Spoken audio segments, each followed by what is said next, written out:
Day 59. Nancy Guthrie has not been found, and in the last 2 weeks, the FBI has been inside a house that isn't hers. Not her driveway. Not her yard. The house directly next door. Agents were seen entering the garage of the property directly west of Nancy's home. They spoke with multiple neighbors. They came back, and they have not said why. Most coverage of this case has focused on what happened inside Nancy's house the night she disappeared. That's the question everyone started with.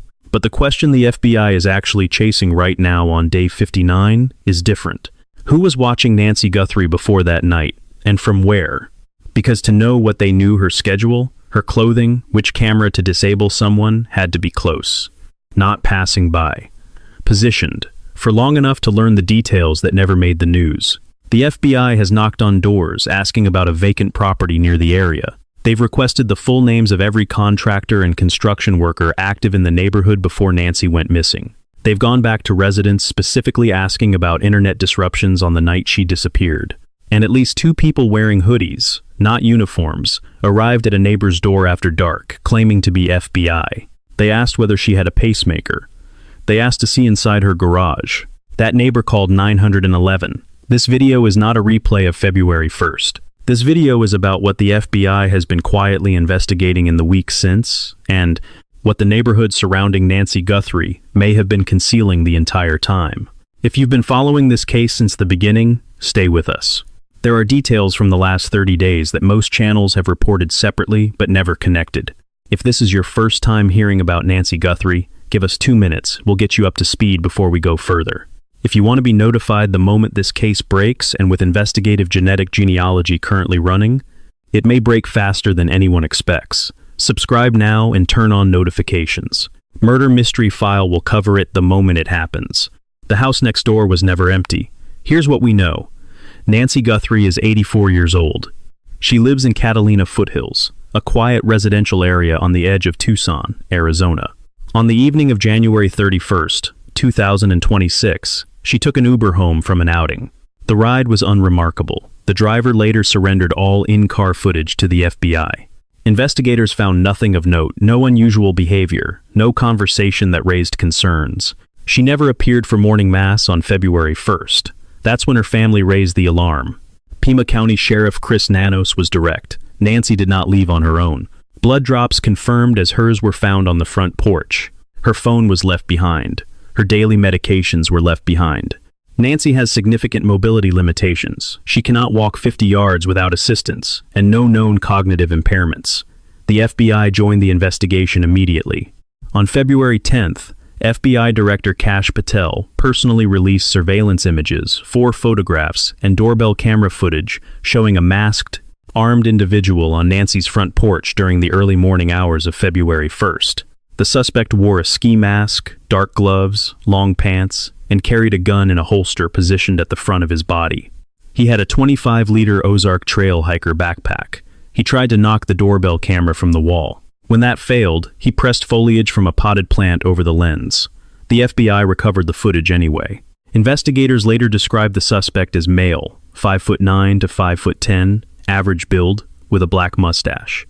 Ransom notes arrived at multiple media outlets and to the Guthrie family in the days that followed. Savannah Guthrie, Nancy's daughter and co-anchor of NBC's Today Show, said publicly that she believes 2 of the notes her family received are likely real. According to CBS News, those notes contained specific details about Nancy's home layout and the clothing she wore the night she disappeared, information that was never released to the public. 2 men were detained and later released. Carlos Palazuelos, a local delivery driver stopped near the border, and Luke Daly, who was the subject of a SWAT operation on February 13th. Sheriff Nanos has since said investigators have moved on from both. Neither has been charged in connection with Nancy's disappearance. A combined reward of $1.2 million is currently available for information leading to Nancy's recovery or to the identification of anyone involved. The FBI is offering $100,000. The Guthrie family is offering $1 million. Day 59. No suspect named, no arrest made. But the investigation has not stopped moving. It has shifted. And it has shifted directly into the streets, the garages, and the empty properties surrounding Nancy Guthrie's home, for reasons the FBI has not yet explained publicly. That's where this video begins. To understand why the FBI keeps coming back to the houses surrounding Nancy Guthrie, you have to start with a question that investigators raised early and have never answered publicly. How did the suspect know what he knew? He knew which camera to cover. He knew the layout of her front entrance well enough to attempt disabling it without triggering an immediate response. According to CBS News, whoever wrote the ransom notes that the Guthrie family believes are genuine knew the specific details of Nancy's clothing on the night she disappeared and the interior layout of her home. That is not information available online. That is not information a stranger driving past a house in the dark could gather in one visit. The FBI and Pima County Sheriff's Office have both said from the beginning that this appears to be a targeted abduction. Not random, not opportunistic, planned. And planning requires observation. Tucson's Catalina foothills is not a dense neighborhood. Houses are set apart. Driveways are long. You cannot stand on the street and watch someone's front door for 3 hours without being noticed. If someone spent time learning Nancy Guthrie's routines when she left for Mass, when she came home, which side of the house she moved through at night, they needed a vantage point. Something stationary. Something that explained their presence. ABC News reported that the suspect appears to have been at Nancy's door before February 1st. A source cited by CNN indicated that the surveillance photographs released by the FBI were taken on 2 separate days. One image shows the suspect without the Ozark Trail backpack. The other shows him with it. The Pima County Sheriff's Department called that characterization speculative and said there are no timestamps associated with the released images. But ABC's reporting has not been walked back, and it raises a question that changes the entire shape of this case. If the suspect came to her door on more than one occasion before the night she disappeared, where was he in between? One neighbor speaking to Newsweek said she has always believed the person on the doorbell footage was not there to break in. She said he was trying to look inside to see what was going on. I think he was standing there waiting for someone to come out. She added that she has assumed from the beginning there were at least 2 people involved, possibly 3. That neighbor's instinct lines up with what investigators have been quietly examining. According to News Nation, law enforcement has looked closely at the security gate on Nancy Guthrie's front door. It is reinforced and nearly impossible to breach from the outside. One theory being actively pursued is that the masked man, visible on the surveillance footage, was not attempting to enter the home. He was positioned outside to assist with an exit, which means someone may have already been inside when that footage was recorded. That is not a confirmed conclusion. The Pima County Sheriff's Department has not publicly confirmed the 2-person theory, but they have not ruled it out either. Their official statement says investigators are not excluding the possibility that more than one person was involved. If there was a second person already inside Nancy's home, how did they get in? When? And did Nancy know them? The FBI does not appear to believe the answer to those questions lies solely inside Nancy's 4 walls. They believe at least part of the answer is in the surrounding neighborhood. That is what the last 30 days of investigative activity has consistently pointed toward. And it is why what happened at a neighbor's house about 2 weeks into the investigation is one of the most unsettling details this case has produced. It was approximately 7:30 in the evening. It was raining. A woman who lives in the same neighborhood as Nancy Guthrie was alone in her home when 2 people knocked on her windows and rang her doorbell repeatedly. Not once, repeatedly. When she opened the door, they identified themselves as FBI agents, a man and a woman. Both were wearing hoodies, not jackets, not any standard law enforcement attire. Hoodies. They came inside. According to Nancy's neighbor Aldine Meister, who recounted the story to investigative journalist Brian Enton and confirmed it to Parade, the 2 individuals then asked the woman a specific question. "Do you have a pacemaker?" They asked to see inside her garage. The female removed her hoodie at some point during the approximately 20 minutes they spent inside the house. The male did not. He barely spoke. According to Meister, her sister described the man as someone who creeped her out. When Meister's niece called during the visit and asked if they were really FBI, the family had already been discussing the possibility of copycat crimes, people posing as law enforcement. After the 2 individuals left, the neighbor attempted to call the FBI tip line. It was busy. She called 911 instead. Multiple police cars and verified FBI agents responded to her address. What happened after that, whether those first 2 individuals were confirmed as legitimate federal agents using an unconventional approach, or whether their identities remain unresolved, has not been officially clarified by the Pima County Sheriff's Department. Read that again slowly. Two people showed up in the dark, in the rain, wearing hoodies. They asked about a pacemaker. They wanted to see a garage. They were inside that house for 20 minutes. And the official record on who they actually were has not been closed. If they were real FBI agents conducting a legitimate search in unconventional attire, what were they looking for in that garage? What did the pacemaker question have to do with Nancy Guthrie's disappearance? If they were not who they said they were, then someone was canvassing this neighborhood in the same way an advance team would. Moving through homes, asking specific questions, looking at spaces that don't make obvious sense unless you know what you're looking for. The FBI has been back to this neighborhood multiple times since. Not for press conferences, not for public search operations, for quiet door-to-door visits, asking specific questions, seeking specific names. On March 5th day, 33 of the investigation agents were observed entering the garage of the property directly west of Nancy's home. Two men wearing badges. They spoke with residents. They spent a few minutes inside. Then they left without a statement. Later that same week, agents returned to the neighborhood with a new set of questions.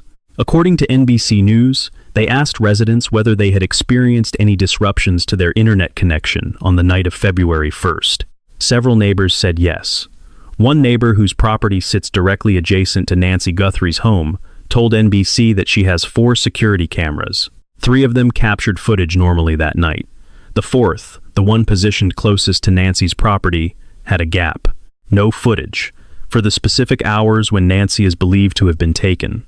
She described the timing as uncanny. That's where we are at the end of the first layer. A suspect who came to Nancy's door on at least one prior occasion. A reinforced entry that points towards someone already inside. A neighborhood where internet disrupted selectively and specifically. A garage visit that preceded a 911 call. And a camera just one, the one that mattered most that went dark exactly when it needed to. This is the video where those details stop being separate incidents. Subscribe and stay with us. Because what the FBI found when they started connecting those dots is what this case has been building towards since day one. A neighbor who has watched this investigation from across the street put it this way to Newsweek: he was not trying to get in. He was trying to see what was happening inside. And from the moment I saw that footage, I assumed there were at least 2 people, maybe 3. That is not a law enforcement statement. It is one neighbor's read of a 30-second clip.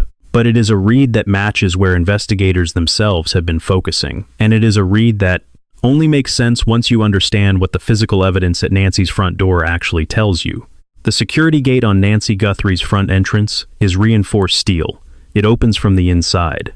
According to reporting by News Nation, law enforcement sources have said it is nearly impossible to breach from the outside without tools, noise, and time. None of which appear in the footage, none of which were reported by anyone in the neighborhood that night.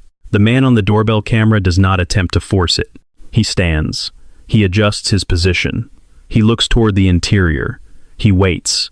The most straightforward explanation, the one that investigators have not ruled out, is that his job was not entry. His job was reception. Someone inside was going to bring Nancy Guthrie to the door. His job was to be there when that happened. If that theory holds, it reframes everything. The masked man on the surveillance footage is not the primary actor. He is support. And the primary actor, the person who may have been inside that home before February 1st, possibly known to Nancy, possibly not, has never appeared in a single piece of released footage. That person is who the FBI is looking for, and they believe that person left traces. In the neighborhood, in the homes around Nancy's, in the spaces where someone could have spent time without attracting attention. The DNA recovered from inside Nancy Guthrie's home does not belong to her. It does not belong to anyone in regular contact with her. The Pima County Sheriff's Office confirmed that the samples are mixed, meaning genetic material from more than one individual is present and layered together in a way that makes separation technically difficult. Sheriff Nanos said directly that processing the mixed profile has presented challenges. The FBI is pursuing investigative genetic genealogy, the same forensic method that identified Brian Kohberger as the suspect in the 2022 murders of 4 University of Idaho students. Retired FBI Supervisory Special Agent Lance Lasing told CBS News that the process takes time. He did not say it would fail. A glove was recovered approximately 2 miles from Nancy's home. DNA from that glove produced no match in CODIS, the FBI's national criminal database. Investigative genetic genealogy was initiated on that sample as well. A second glove recovered in the area was tested separately. That sample came back as belonging to a restaurant employee who works nearby. That individual has been cleared. The first glove, the one that matched nothing in CODIS, remains in analysis. The Ozark Trail 25-liter backpack, visible on the suspect's back in the surveillance footage, has been identified but has not narrowed the field. That model is available at Walmart nationwide. It has not led to a purchase record or a traceable transaction that authorities have made public.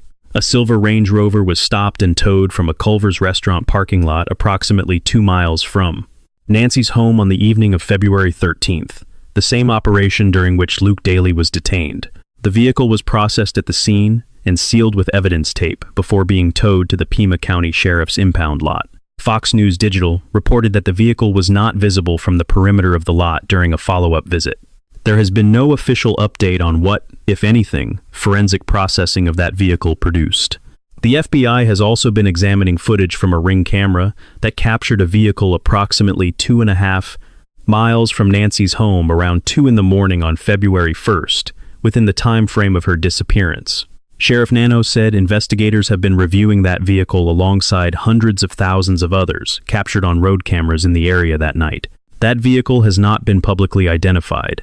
What the FBI did in the weeks after those early evidence pulls is where the investigation becomes more specific and more deliberate. Former FBI agent Steve Moore, speaking to News Nation, said that when investigators go back to a neighborhood weeks into a case and start asking for names, it is not a sign they are running out of ideas. It is a sign they are running toward something. You do not ask for the names of every contractor working on a residential construction site unless you have a theory that puts someone in that neighborhood in a role that explains their presence without triggering suspicion.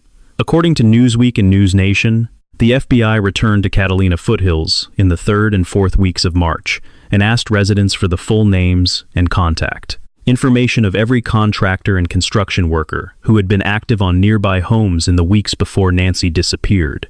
Not just a general inquiry, specific names, specific projects, specific time frames. Multiple homes in the area were under construction during that period.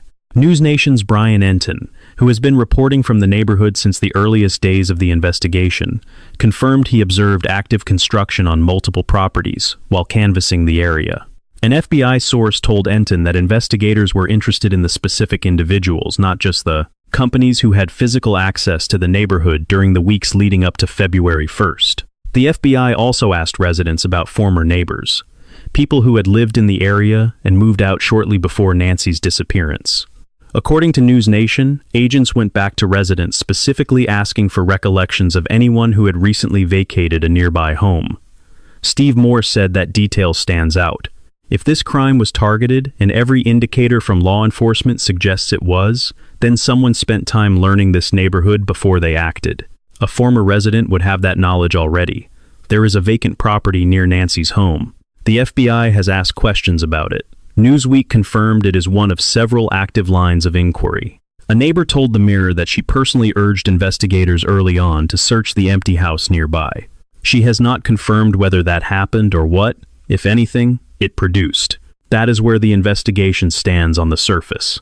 Genetic testing running, contractors being identified, former residents being traced, a vacant property in the frame. But underneath those individual threads, 2 contradictions have been sitting in this case since the beginning, and they have not been resolved. They will not resolve themselves. And until they do, no single theory about what happened to Nancy Guthrie can hold its shape completely. The first contradiction is the camera. One of Nancy's neighbors, the one whose property sits directly adjacent to hers, has 4 security cameras. On the night of February 1st, 3 of those cameras recorded normally. The 4th, the camera with the clearest line of sight toward Nancy's property, had no footage available for the specific hours when she is believed to have been taken. According to NBC News, the neighbor described the gap as uncanny. She said it seemed impossible that only that one camera, of all 4 on her property, would fail on that specific night. The obvious explanation that emerged publicly is a Wi-Fi jammer, a device that disrupts wireless signals within a given radius, preventing cameras from uploading or recording to cloud storage. Several residents in the neighborhood reported internet and connectivity disruptions on the night of February 1st. The FBI returned to the neighborhood on March 5th and 6th, specifically to ask about those disruptions, according to Fox News Digital. The questions were targeted. Did you experience issues with your internet that night? And if so, at what time? But Morgan Wright, the CEO and founder of the National Center for Open and Unsolved Cases, told Fox News that a functional Wi-Fi jammer does not work selectively. A real jammer disrupts every device within its range simultaneously. It does not choose one camera out of 4 on the same property. If a jammer had been used at a range sufficient to affect that neighbor's camera, every wireless device in the surrounding area would have gone down at the same time. Only one camera failed, the one that mattered most. That leaves 3 possibilities. The failure was a genuine technical coincidence at a moment of extraordinary relevance, which investigators are presumably not treating as likely. A jammer with a range precisely calibrated to hit that camera and nothing else was used, which would require technology and preparation beyond what most criminal operations bring to a residential abduction. Or someone physically interfered with that specific camera at some point before February 1st, which means they were on that neighbor's property, and they knew exactly which camera to handle. None of those options make this case simpler. The second contradiction is the ransom notes and what their silence since February 9th means. Multiple notes were sent to media outlets and to the Guthrie family in the days after Nancy's disappearance.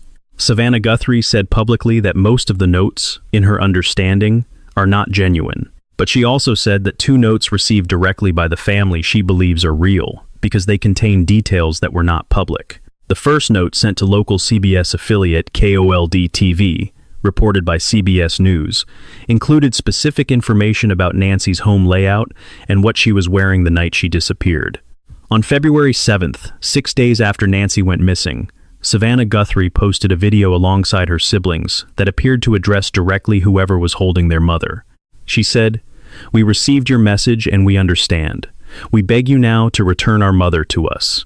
We will pay." 2 deadlines passed on February 9th. Nothing happened. No proof of life was provided. No communication followed that the family or law enforcement has described publicly. If those notes were genuine, if the person or persons holding Nancy sent specific details that only someone present that night could know, then their silence after February 9th is a data point. Either they could not communicate further, or the situation on their end changed. Or the notes, despite containing accurate details, came from someone with inside knowledge who was not directly holding Nancy at all. Sheriff Nanos has said publicly that the investigation continues to be treated as a rescue operation. He has not declared Nancy deceased. He has said there is no proof she is not alive. But Savannah Guthrie herself, in a video posted February 24th, acknowledged that her mother may already be gone. The ransom notes that may have been real went silent on day 9. Nancy has now been missing for 59. And the FBI is still knocking on the doors of the houses that surround her empty home. There is a version of this case that most people have been following. A masked man on a porch, a family in anguish, a reward that keeps growing, an investigation that keeps moving without producing an arrest. That version is real. Every detail in it has been confirmed. But there is another version of this case sitting directly underneath that one. It has been visible in the evidence since the first week of February. It has been visible in every question the FBI has gone back to ask. And it only becomes clear when you stop looking at each development as a separate news item and start looking at all of them at once. Start with what the suspect knew on the night of February 1st. He knew which camera to cover. He knew the layout of the entrance well enough to act without hesitation. He knew, or someone associated with this operation, knew the specific details of Nancy's clothing and her home's interior, details confirmed by CBS News to have appeared in ransom notes that Savannah Guthrie believes are genuine. He knew that the camera closest to Nancy's property on the neighbor's side would not be recording during the critical hours. He knew, or someone did, that the reinforced front gate was not going to be the exit point, because the plan did not require forcing it. None of that knowledge is available from a single night of watching a house. Now add what the FBI has been doing since. They went back to the neighbor directly west of Nancy's home on day 33 and entered the garage. They asked residents across the neighborhood whether their internet failed on the night of February 1st. They requested the full names of every contractor working on nearby construction projects. They asked about former residents who vacated homes in the area shortly before Nancy disappeared. They identified and began inquiring about a vacant property near the scene. And approximately 2 weeks into the investigation, 2 individuals in hoodies arrived at a neighbor's door after dark, identified themselves as federal agents, asked about a pacemaker, and requested access to a garage. Each of those actions, reported separately across different outlets over 6 weeks, sounds like standard canvassing. Thorough, methodical, unremarkable. Put them in sequence, and a different shape emerges. An operation of this complexity, targeted, premeditated, executed in the dark with enough knowledge to disable the right camera, avoid a reinforced gate, and leave behind mixed DNA that has not matched a single profile in the national database, does not come together in a week. It requires time in the area. It requires familiarity. It requires a physical presence that does not draw attention. Someone who has a reason to be in Catalina foothills regularly. Someone who can observe a house, learn a schedule, map a camera system, and leave without being remembered. 3 categories of people fit that description without requiring any leap of logic. A construction worker with ongoing access to a nearby site. A former resident who already knows the neighborhood's rhythms from having lived in it. Or someone using a vacant property, one where no one is home to notice unusual activity, one with sightlines to the surrounding streets. One that could be used as a staging point or observation post without triggering a single call to the neighborhood watch. The FBI is currently investigating all 3. That is not speculation. That is the documented pattern of their investigative activity over the last month, confirmed across News Nation, Newsweek, and Fox News Digital through on-ground reporting and source statements. Former FBI agent Steve Moore told News Nation that asking for contractor names, specifically not company names, individual worker names, signals a theory about access. You do not ask for that level of detail unless you believe someone used a legitimate work presence in this neighborhood as cover, Moore said. From the beginning, the theory of the crime has been that this was targeted, that this wasn't random, and if it was targeted, someone had to explain why they were here. A construction crew explains it perfectly. Now, consider the photographs. FBI Director Kash Patel released 4 images on February 10th. 2 photographs, 2 video clips, all from the doorbell camera at Nancy's front door. The FBI described them as showing the suspect on the morning of her disappearance. A source cited by CNN told the network that at least 2 of those images were taken on different days. One shows the suspect carrying the Ozark Trail backpack. One does not. ABC News reported independently that the suspect appears to have been at Nancy's door before February 1st. The Pima County Sheriff's Department said any suggestion the images were taken on separate days is speculative, noting there are no timestamps on the released materials. Neither ABC nor CNN has retracted their reporting. If the suspect was at Nancy's door on more than one occasion before the night she disappeared, then the operation included reconnaissance visits, physical visits, close enough to the front entrance to be captured on the doorbell camera, which means either the suspect knew the camera had already been compromised and felt safe approaching it, or he came before he had dealt with it. And those images show the pre-operational phase of an abduction that was planned across multiple days. Either Reading places him in this neighborhood before February 1st, with purpose, in a way that required him to know no one would stop him. And that brings us back to the question of who else was in this neighborhood before February 1st and what they left behind. The DNA inside Nancy's home is mixed, multiple contributors. Sheriff Nanos confirmed it is difficult to separate. The FBI is running investigative genetic genealogy on the mixed profile and on the primary glove sample that return no CODIS match. IgG works by comparing a DNA profile against public genealogy databases, the same databases millions of Americans have voluntarily uploaded their genetic information to in search of family history. When it finds a relative, it builds outward from there. It does not require the suspect's own DNA to be in any law enforcement system. It requires a relative anywhere in the country to have used a consumer ancestry service. This technique identified Brian Koberger. It has been used to solve cases that sat open for decades. Retired FBI agent Lance Lasing told CBS News that the process is not fast. But he also said the extended silence from law enforcement is not necessarily a sign of stalling. He said, "I would like to be hopeful that the silence is because they are on to something." Former FBI agent Maureen O'Connell put it more directly to News Nation. She said, "If there is more than one person involved in this, and I believe there is, they are now in an air fryer. And it is just a question of who jumps out first. $1.2 million is available to the person who answers that question first." Former FBI agent Jennifer Coffindaffer told Newsweek that she believes this case will break the way most complex kidnapping cases ultimately break, not from forensic evidence alone, but from the human element. Someone who knows the suspect, a partner who gets nervous, a family member who makes a decision. She said, $1 million is going to change someone's world. And Sheriff Nanos said something in early March that has not received the attention it deserves. He told NBC that the suspect could absolutely strike again.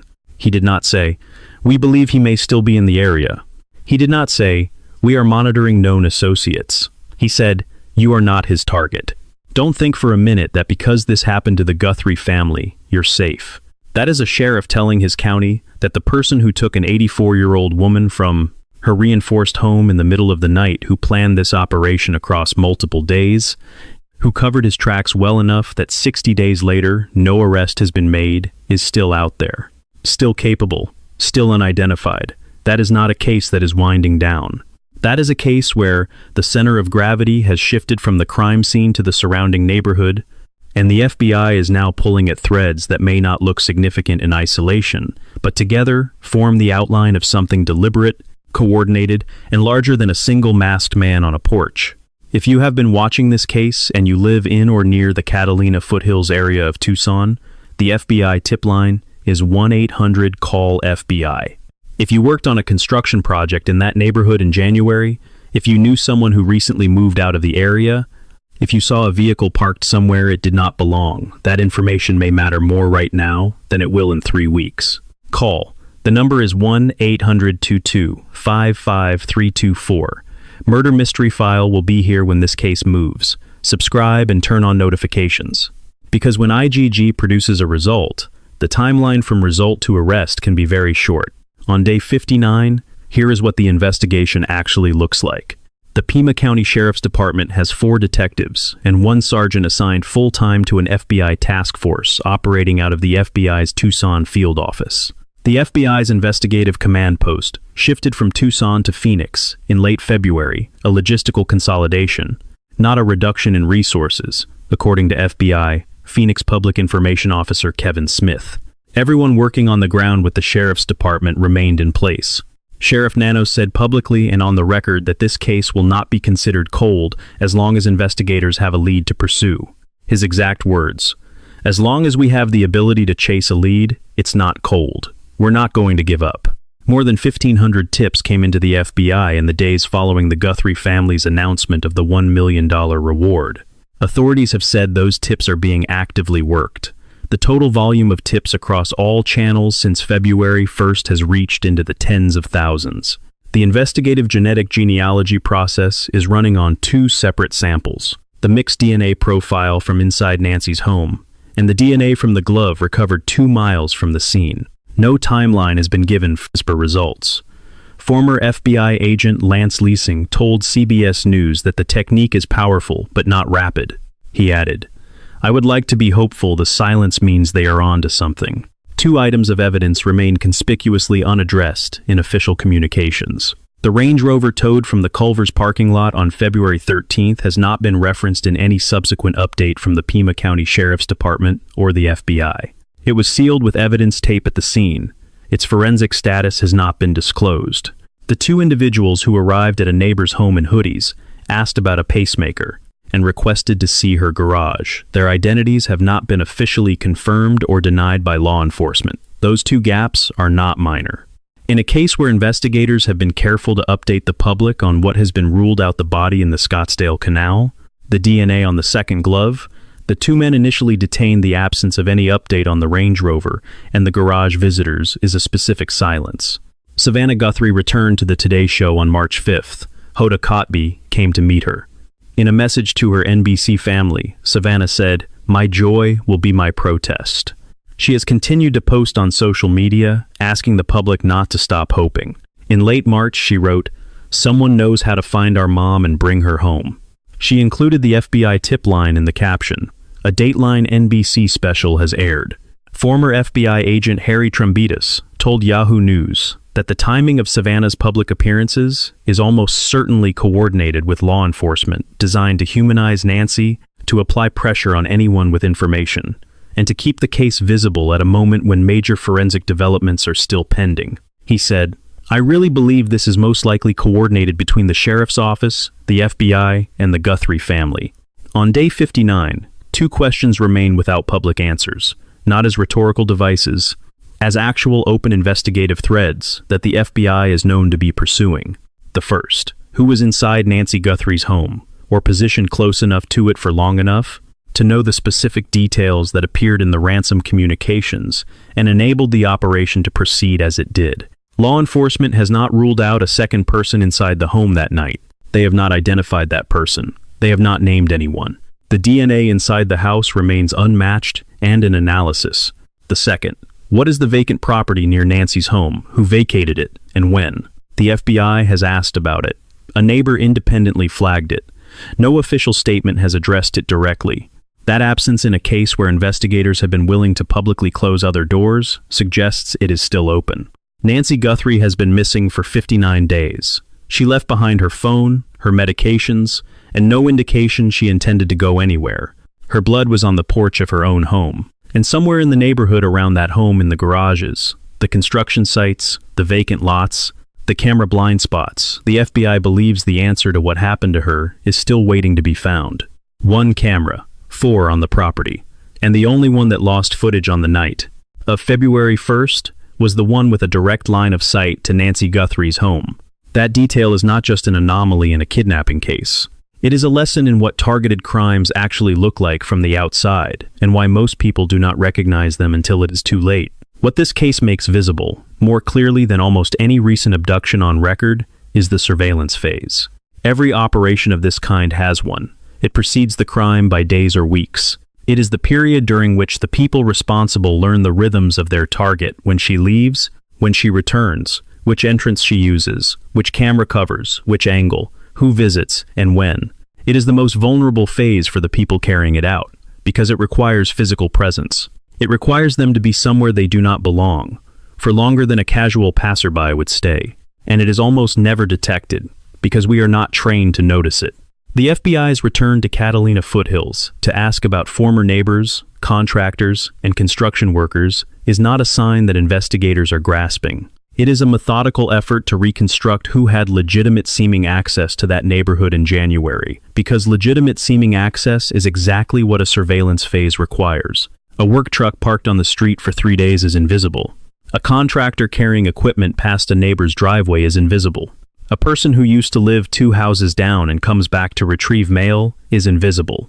What this case teaches us about targeted residential abductions is specific and applicable. Camera systems that depend entirely on a single Wi-Fi router are vulnerable to disruption at a single point. A camera that uploads only to cloud storage with no local SD card backup loses all footage the moment the signal goes down.